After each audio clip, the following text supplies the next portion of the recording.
Saya Markus selaku perwakilan dari PT Imeco Jaya. Pada kesempatan kali ini akan berbagi pengetahuan mengenai bagaimana memilih vitamin D oral terbaik. Baik, seperti yang kita ketahui bahwa vitamin D adalah vitamin yang larut dalam lemak. Kemudian vitamin D ini memiliki beberapa bentuk. Bentuk yang aktif yang berperan penting pada fungsi tubuh adalah vitamin D2 dan vitamin D3. Untuk vitamin D3 ini lebih efektif dalam meningkatkan kalsidiol, yaitu 25-OH vitamin D, di mana ini adalah bentuk vitamin D yang bersirkulasi di dalam darah, seperti itu. Nah, kalau kita berbicara mengenai status vitamin D dalam tubuh seseorang, itu terdapat beberapa kelompok. Nah, kalau kita lihat di sini kelompok defisiensi bila kadar vitamin D atau kadar 25-OH vitamin D-nya itu kurang dari 20 nanogram per mililiter. Seperti itu. Nah, kemudian kelompok insufisiensi dikatakan itu memiliki status vitamin D di antara 20 sampai 29 nanogram per mililiter, yaitu kurang dari 30 nanogram per mililiter. Nah, harapannya adalah kita memiliki vitamin D dalam kondisi yang sufisiensi di rentang angka 30 sampai 100 nanogram per mililiter dengan kadar optimalnya itu 50 nanogram per mililiter ke atas seperti itu. Nah, tetapi juga segala sesuatu yang berlebih itu tidak baik. Kalau misalnya kadar status vitamin D di dalam darah lebih dari 100 nanogram per mililiter, itu akan berpotensi menjadi toksik. Berikut adalah peran vitamin D. Nah, peran vitamin D itu tidak sebatas pada pembentukan tulang. Hampir seluruh bagian tubuh kita itu memiliki reseptor vitamin D, di mana kecukupan vitamin D itu akan memberikan kelancaran kerja bagi sel, jaringan, dan juga organ. Nah, kalau kita lihat di sini peran vitamin D itu ada pada sel kekebalan tubuh, kemudian di sini juga menghambat pertumbuhan sel kanker, kemudian juga berperan pada organ pankreas dengan mengatur gula darah dan masih banyak lainnya di dalam tubuh peranan pentingnya baik itu untuk jantung, usus dan tulang. Baik, nah kalau kita berbicara mengenai defisiensi vitamin D, kita akan berbicara dua hal. Yang pertama adalah penyebab yang mendasarinya, dan yang kedua adalah akibat yang ditimbulkan atau penyakit yang akan menyertainya. Nah, kalau kita lihat di sini, untuk penyebab itu ada beraneka ragam, mulai dari faktor usia, melanin. Nah, orang yang berkulit hitam itu memiliki melanin yang lebih banyak, di mana dia akan memerlukan paparan sinar matahari lebih banyak untuk mencukupi kebutuhan vitamin D-nya. Kemudian pemakaian dari sunscreen atau tabir surya, berikutnya adalah lifestyle ya, gaya hidup misalnya sering berada di dalam ruangan, kemudian budaya berpakaian, eh, seperti itu. Nah, selanjutnya adalah pengaruh dari musim juga mempengaruhi, seperti negara empat musim. Ada musim winter, di mana eh, potensi paparan mataharinya menjadi lebih sedikit dan juga dengan polusi udara itu bisa menimbulkan defisiensi vitamin D. Nah, untuk beberapa penyakit yang menimbulkan defisiensi vitamin D, antara lain adalah penyakit dari hati, penyakit ginjal, dan juga obesitas. Nah, penggunaan beberapa obat itu juga akan mempengaruhi kejadian defisiensi vitamin D. Nah, begitupun juga dengan malabsorpsi atau gangguan penyerapan. Seperti itu pada gangguan beberapa sindrom metabolik. Nah, selanjutnya kalau kita berbicara mengenai akibat atau penyakit yang menyertainya, di sini ada banyak sekali ya, mulai dari kejadian gangguan persyarafan, kemudian di sini infeksi ya, terutama untuk infeksi saluran pernapasan, dan juga ada kanker. Di sini juga ditemui pada menyertai penyakit autoimun dan juga adalah gangguan degeneratif metabolik yang lain seperti diabetes mellitus tipe 2, hipertensi, penyakit jantung. Di sini juga ada nyeri otot, osteoporosis dan juga osteoartritis. Seperti itu. Nah, di sini kalau kita lihat bahwa untuk kejadian defisiensi vitamin D orang Indonesia menurut usia dan kondisi, nah ini angkanya masih sangat tinggi seperti itu. Terutama untuk anak-anak usia 2 sampai 12 tahun itu prevalensi defisiensi vitamin D-nya ada di angka 94%. Nah, berikut juga angka kejadian defisiensi vitamin D pada gangguan saluran pernapasan seperti tadi yang disebutkan ya, angkanya juga sangat tinggi, baik itu infeksi saluran pernapasan maupun pada kasus alergi asma seperti itu. Nah, berikutnya juga untuk kejadian defisiensi vitamin D ini ditemui pada beberapa penderita autoimun. Nah, saya lanjutkan di sini juga kejadian defisiensi vitamin D terjadi pada gangguan metabolik seperti pada obesitas dan juga diabetes mellitus. Nah, kalau kita berbicara mengenai defisiensi vitamin D, ini akan mempengaruhi aspek kualitas hidup, baik pada saat ini maupun kualitas hidup di masa depan. Nah, kalau kita lihat di saat ini, kualitas hidup yang dipengaruhi antara lain adalah seperti gangguan pada nyeri otot dan kelemahan otot, dan juga gangguan tulang lunak. Pada anak-anak dikenal dengan nama istilah penyakit riketsia, nah pada orang dewasa dikenal dengan nama osteomalacia. Nah, selanjutnya untuk kualitas hidup di masa depan, bila kejadian defisiensi vitamin D ini tidak ditangani dengan segera, maka akan menimbulkan resiko osteoporosis, di mana terjadi kepadatan tulang yang menurun, sehingga nanti mengakibatkan mudah patah tulang, dan juga di sini fraktur ya, kejadian patah tulang.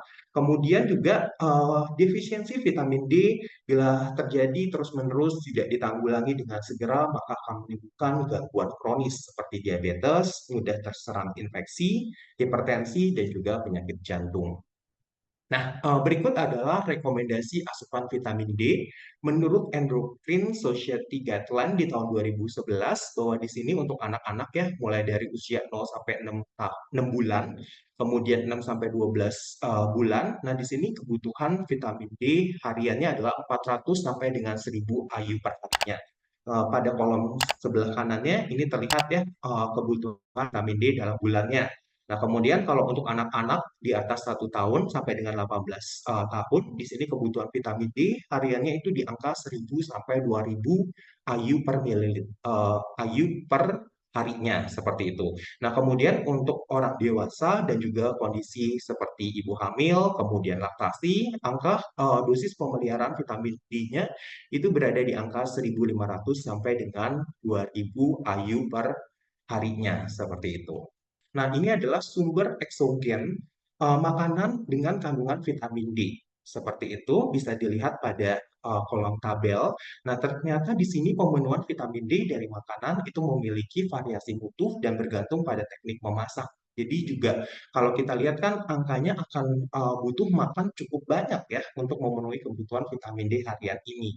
Oleh karena itu bisa menjadi alternatif solusi yaitu suplemen vitamin D3, karena kalau kita lihat tadi juga bentuk vitamin D3 ini adalah bentuk yang lebih aktif dalam hal kalsitriol ya, vitamin D yang bersirkulasi di dalam darah. Baik, nah Bapak Ibu dan juga senior rekan sejawat, berikut adalah anak dengan resiko defisiensi vitamin D. Nah, kalau kita lihat di sini, anak memiliki kulit lebih gelap, kemudian anaknya juga kurang sinar matahari ya, kemudian bisa terjadi gangguan penyerapan atau malabsorpsi, kemudian obesitas. Selanjutnya di sini ada penggunaan beberapa obat dan juga penyakit kronis ya, dan juga bayi yang menyusui karena kandungan vitamin D di dalam ASI itu rendah. Oleh karena itu, anak membutuhkan bantuan suplemen vitamin D3 seperti itu.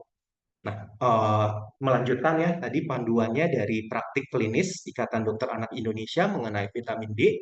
Nah, kalau kita lihat di sini, dosis vitamin D pada anak itu bervariasi, mulai dari 400 IU, 600 IU, 1000 IU, hingga 2000 IU. Nah, untuk memudahkan pemberian, dibutuhkanlah suatu bentuk sediaan fleksibel yang bisa memudahkan penyesuaian dosis. Baik, nah berikut adalah mengenai prinsip dan dosis terapi oral vitamin D ya. Jadi kalau kita lihat di sini adalah dengan dosis harian vitamin D 400 IU itu hanya mampu meningkatkan kadar serum 25 OH vitamin D itu hanya sebesar 6 nanogram per mililiter. Dan kalau bisa dinaikkan lagi ke 1000 IU per hari itu hanya akan menaikkan kandungan dari kadar 25 OH vitamin D-nya itu hanya sebesar 15 nanogram per mililiter seperti itu.